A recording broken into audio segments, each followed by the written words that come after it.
Version को देखते हैं, अपने परिवार के बेस्ट वर्जन को देखते हैं, क्योंकि अब वो परमेश्वर के सुसमाचार के साथ जुड़ गए हैं। आप में से कितने लोग ऐसे हैं जो रोज परमेश्वर का प्रचार करते हैं? प्रचार करने के लिए आपको पुलपिट की जरूरत नहीं है, प्रचार करने के लिए आपको सोशल मीडिया की जरूरत नहीं है कि आप वहां पे जाके प्रचार करें तो तभी प्रचार होगा। अपने घरों में आप प्रचार कर सकते हैं, अपने रिश्तेदारों में आप प्रचार कर सकते हैं। मेरे चर्च में एक लड़की काम करती थी, मॉल में काम करती थी, चर्च में आती थी। वो मॉल में जब काम करती थी, उसे किसी लड़के ने फ्रेंडशिप का ऑफर किया कि क्या तुम मेरे साथ फ्रेंडशिप करोगी? उसने बताया, उसने कहा नहीं, मेरी ऑलरेडी किसी के साथ फ्रेंडशिप हुई है। उसने कहा किसके साथ? उसने कहा यीशु के साथ, जीसस के साथ मैं ऑलरेडी फ्रेंडशिप में हूं, अब मैं तुम्हारे साथ फ्रेंडशिप नहीं कर सकती। ये बात उसको इतनी अजीब लगी कि मैंने लाइफ में पहली लड़की देखी है जो एक लड़के को बोल रही है कि नहीं, मुझे फ्रेंडशिप तुझसे नहीं करनी, मेरी गॉड के साथ फ्रेंडशिप है। उस लड़के को इतना प्रभावित हुआ कि वो लड़का चर्च आना शुरू हुआ। उसने आके देखा कि तुम कहां जाती हो जहां पवित्रता की बातें होती हैं, जो परमेश्वर ये कहता है कि बिना पवित्रता तुम परमेश्वर को देख भी नहीं सकते। देखने का मतलब आंखों से देखना नहीं, देखने का मतलब उसके कामों को देखना, उसके हाथ को देखना, अपने बिजनेस के ऊपर, शरीर के ऊपर, परिवार के ऊपर, अपने जीवन के ऊपर प्रभु के हाथ को, बड़े हाथ को काम करता हुआ देखना। खुदा ने कहा बिना पवित्रता के तुम नहीं देख सकते, मेरे हाथ को काम करता हुआ तुम नहीं देख सकते। वो लड़की ने प्रचार किया। उसने प्रचार करने के लिए माइक नहीं पकड़ा, अपनी लाइफ का कैरेक्टर ऐसा बना लिया कि उसकी जिंदगी चलता फिरता एक प्रचारक बन जाए, वो चलती फिरती प्रचारक बन जाए।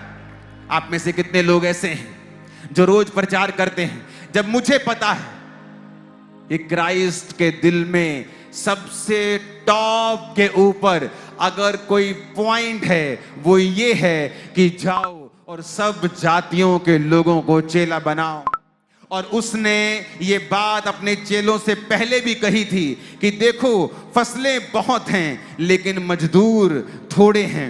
उसने ये पहले भी कहा था कि मैं चाहता हूं कि तुम लोगों को बचाओ।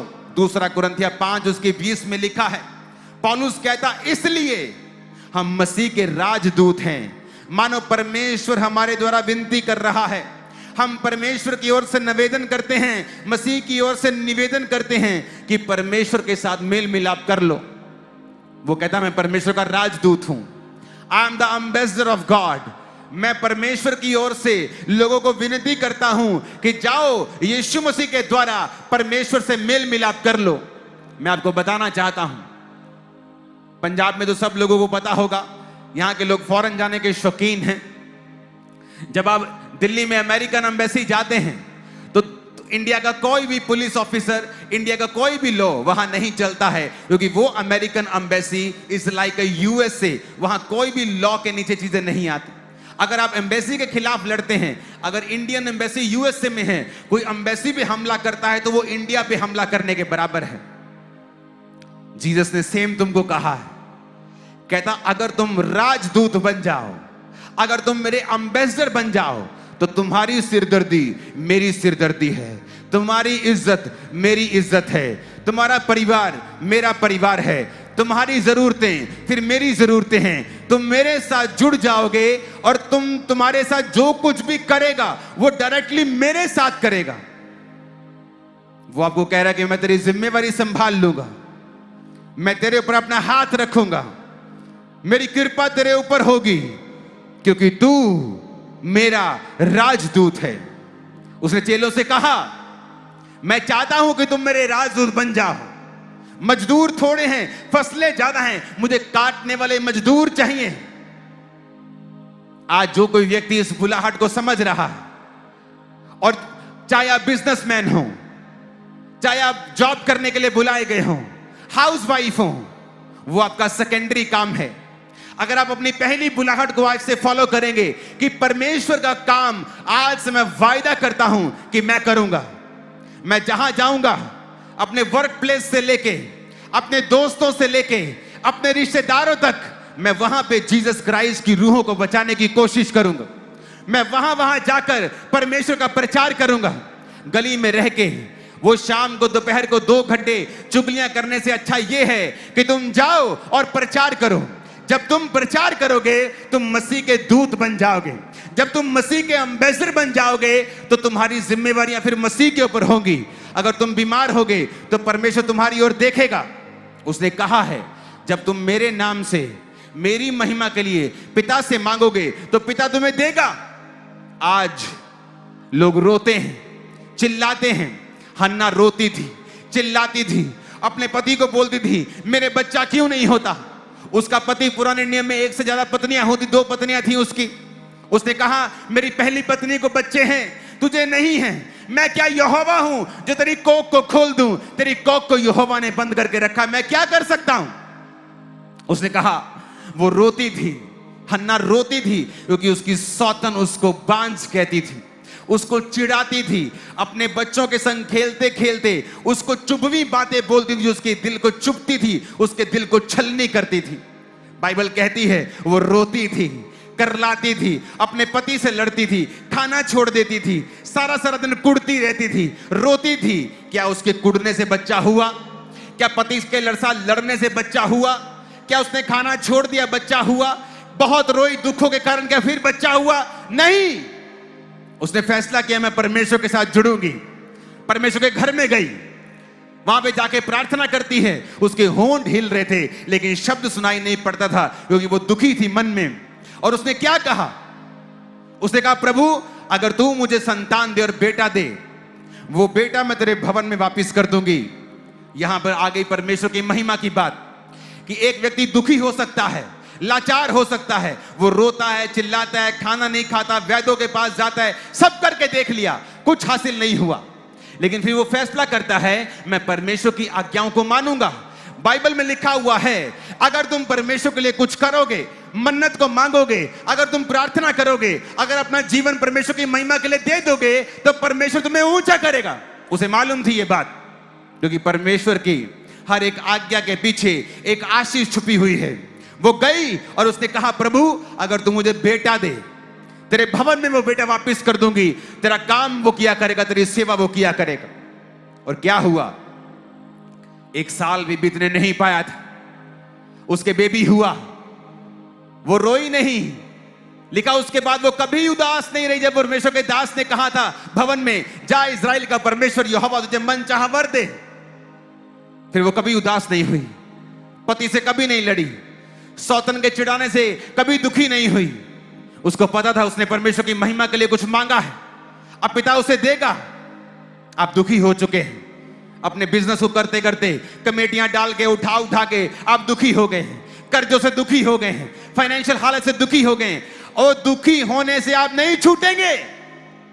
वो दुखी होना, वो आंसू बहाना आपको छुड़ाएगा नहीं। आप उस सिचुएशन में 10 साल रह सकते हैं, 20 साल रह सकते हैं, प्रभु को कंप्लेंट कर सकते हैं, जबकि वो ऑलरेडी वचन में लिख चुका है कि निकलना कैसे है उस प्रॉब्लम से।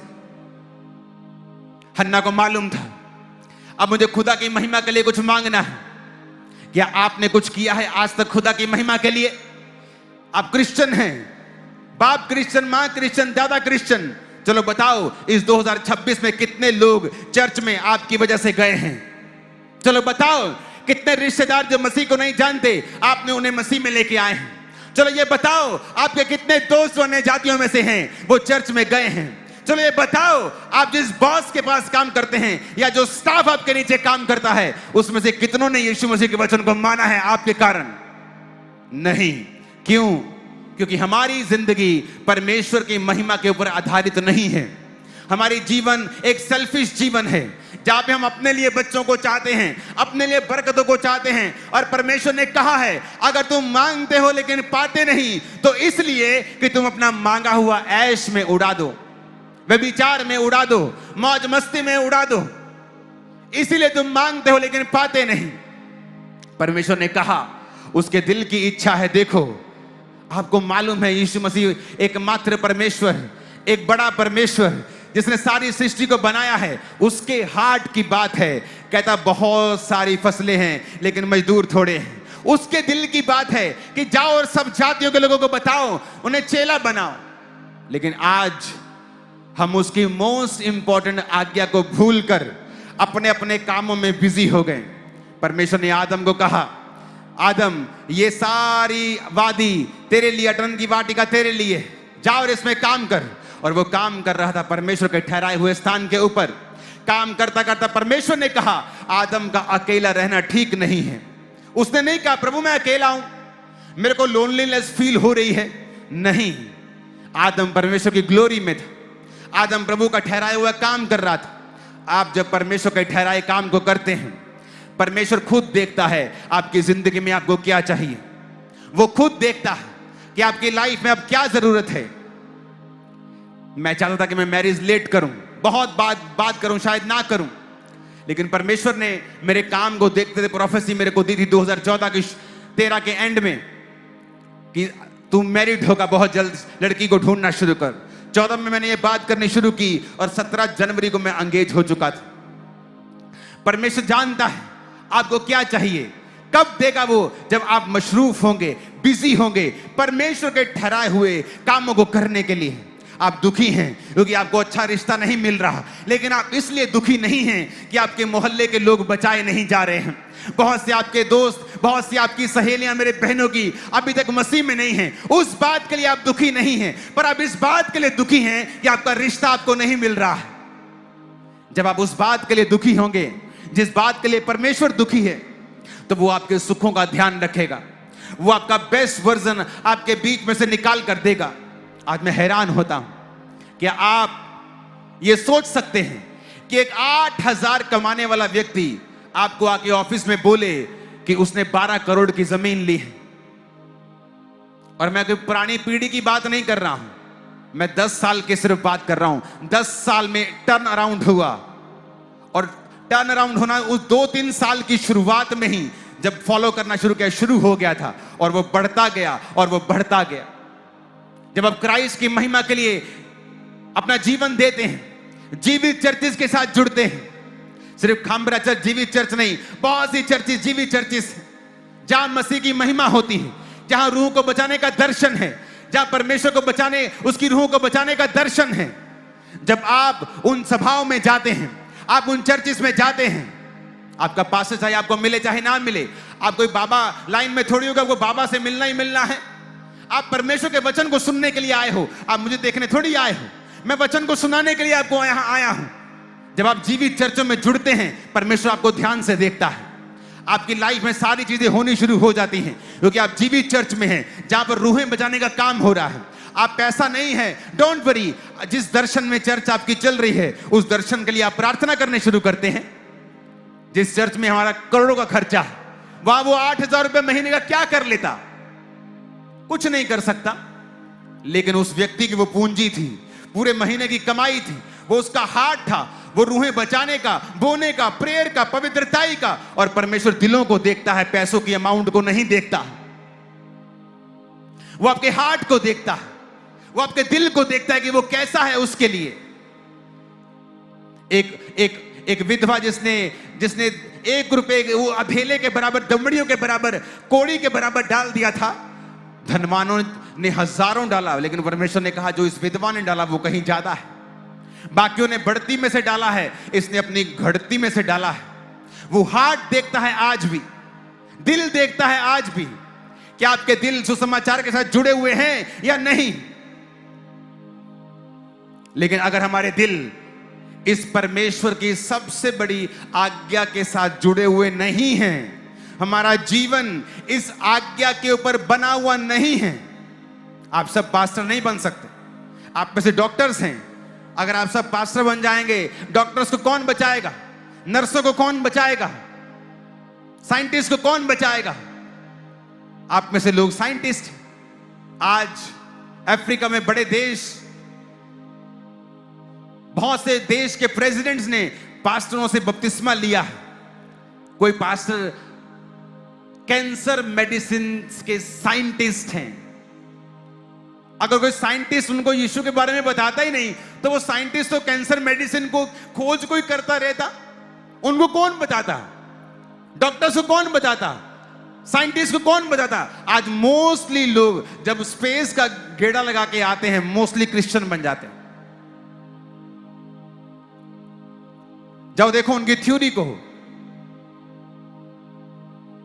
उनको कौन बचाएगा? इसलिए परमेश्वर ने हर वर्ग में से, हर जाति में से लोगों को चुना है। उसने हाउस वाइफ्स को चुना है जो अपने जैसी हाउस वाइफ्स के साथ वचन को शेयर कर सकें। अगर हमारे जीवन, याद रखना आज मेरी बात को, अगर हमारे जीवन इस आज्ञा के ऊपर बने हुए नहीं हैं, आप कोई भी हो सकते हैं, आप परमेश्वर की बेस्ट वर्जन को नहीं देखेंगे, आप बेस्ट लाइफ नहीं जी पाएंगे, क्योंकि आप परमेश्वर के हार्ट की जो बेस्ट डिजायर है आप उसके अंडर नहीं हैं। आप सेल्फिश जीवन जी रहे हैं। जिसको अच्छी चर्च इसलिए जाना है कि वो हील हो सके, आपको हील भी कर देगा परमेश्वर, क्योंकि ये उसका नेचर है। आज आप यहां बीमार आए हैं, आप चंगे हो जाएंगे, ये उसका नेचर है। लेकिन क्या वो आपसे खुश है? क्या वो आपके साथ आनंदित है? क्या वो आपको अपने फेवरेट बेटी और फेवरेट बेटे के रूप में देखता है या नहीं देखता है? क्या आप अपनी लाइफ का बेस्ट वर्जन जी पाएंगे या नहीं? बात ये इस चीज की है। और परमेश्वर ने कहा, अगर तुम उसके प्रचारक हो, तुम जहां भी हो, क्या तुम लोगों को मानना सिखा रहे हो? क्या लोगों को आज्ञाएं मानना सिखा रहे हो?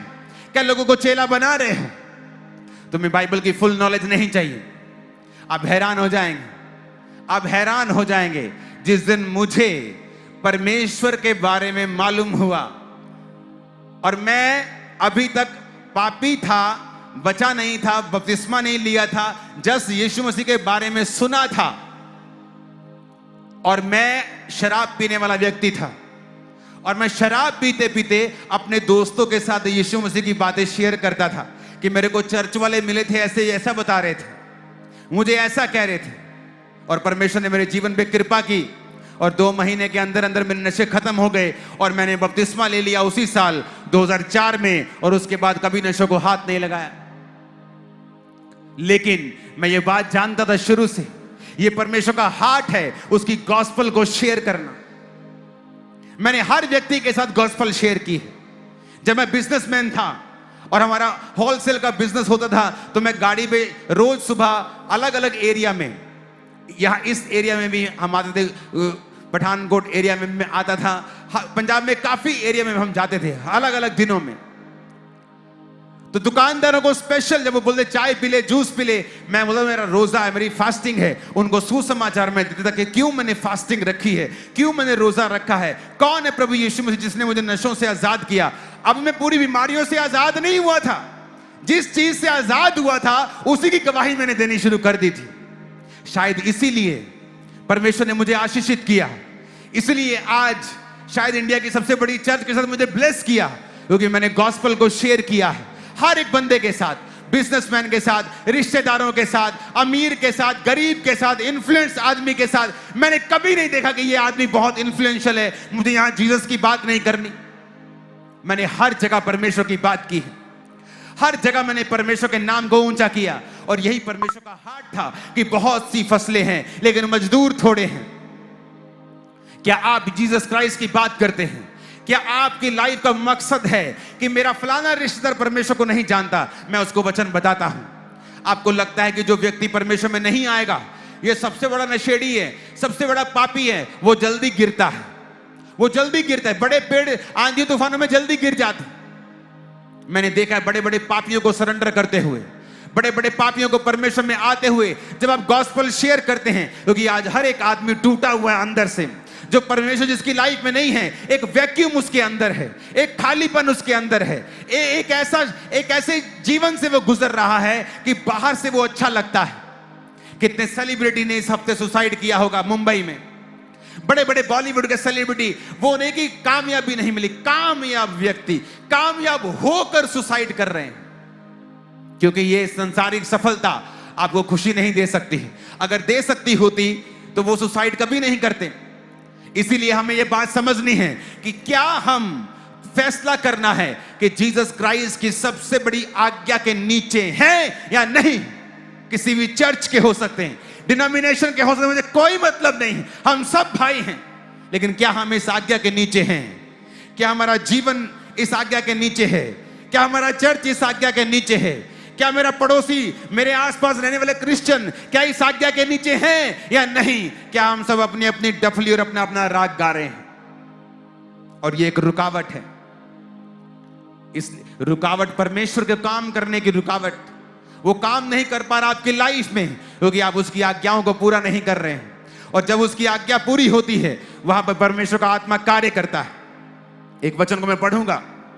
परमेश्वर कहता है 2 कुरिन्थियों 6 अध्याय, हम जो परमेश्वर के सहकर्मी हैं ये भी समझाते हैं कि उसका अनुग्रह जो तुम पर हुआ उसे व्यर्थ ना जाने दो।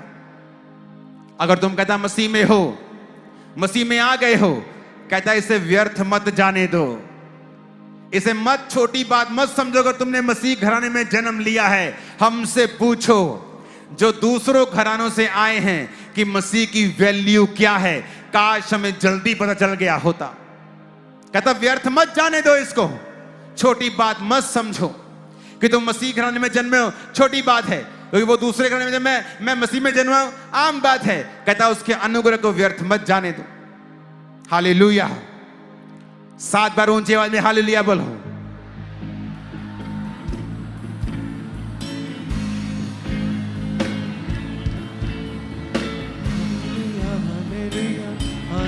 Hallelujah, hallelujah. 11 आयत में लिखा है, उसने कहा हे कुरिन्थियों, हमने खुलकर तुमसे बातें की हैं।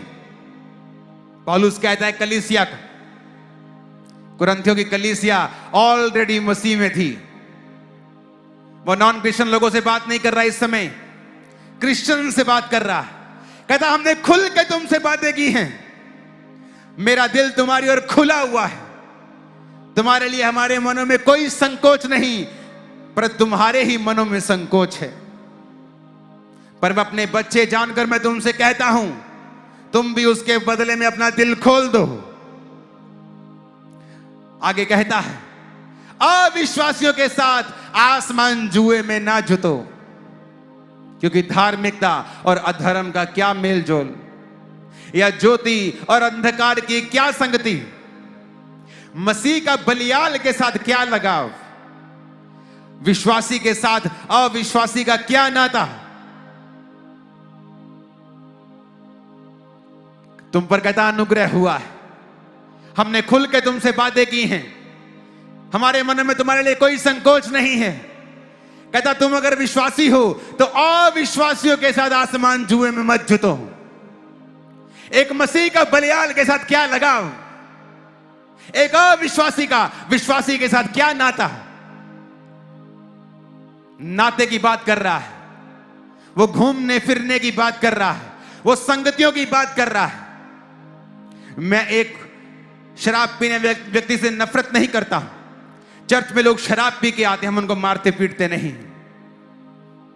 अगर एक पापी आत्मिक अस्पताल में जाएगा तो उसी को तो जरूरत है जाने की। एक अच्छा भला आदमी अस्पताल में नहीं जाता।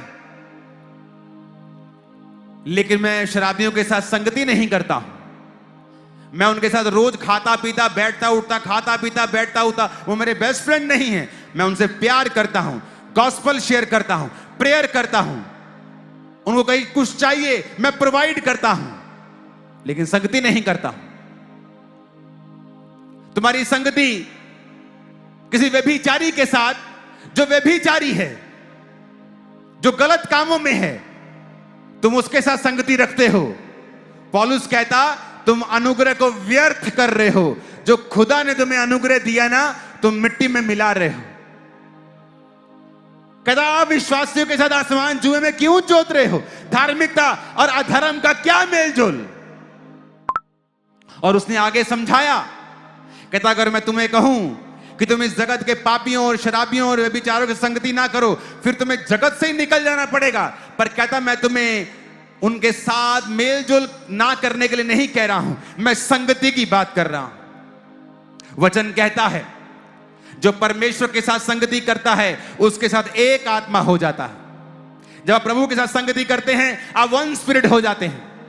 आज जब मैं परमेश्वर के आत्मा से यहां आ रहा था तो परमेश्वर ने कहा, मैं मैसेज देने का तैयार नहीं था। परमेश्वर कहा नहीं, लोगों को बोलना है कि गुरदासपुर में से ही वो आपके लोगों को उठाएगा विधानसभा में। उसने कहा, मैंने आपको बोल दिया, जब आप उसके साथ संगति करते हैं आप उसके साथ एक आत्मा हो जाते हैं। जब आप पापियों के साथ संगति करते हैं आप उनकी रंगत को लेते हैं। खरबूजे को देखे खरबूजा रंग बदलता है, वो आपके विश्वास को कमजोर करते हैं। एक ऐसा क्रिश्चियन जो आपके संग है और हर तरह के पाप में है, अगर आप खुदा से प्यार करते हैं वो आपका बेस्ट फ्रेंड नहीं हो सकता है।